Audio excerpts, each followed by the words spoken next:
13 मार्च होळीच्या दिवशी सकाळी लवकर उठायचं आहे आणि शक्य झालं तर सूर्य उदयाच्या वेळेस तुम्हाला स्नान वगैरे करून छोटासा काळा कपडा घ्यायचा आहे।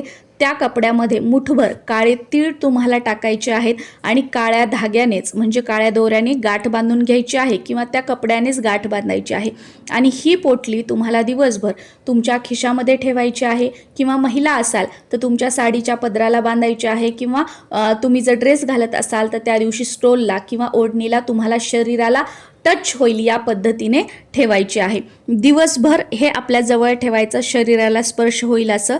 आणि सायंकाळी होळी पेटल्यानंतर सार्वजनिक होळी, घरची होळी नाही, सार्वजनिक होळी पेटल्यानंतर तिथे जायचं आहे आणि तुमच्या जवळची ही जी पोटली आहे ती काढून तुम्हाला त्या होळीमध्ये टाकून द्यायची आहे। यामुळे तुम्हाला प्रत्येक कामात अपयश येतं, सतत तुम्ही आजारी राहता, तुम्हाला कशाची भीती वाटते, तुमच्या मागे इडापिडा लागलेली आहे, जे सगळे निगेटिव्ह ग्रह तुमचे असतील, ग्रहदोष काही असेल, क्लेश काही असेल तर ह्या सगळ्या गोष्टी त्या होळीमध्ये जळून खाक होतील।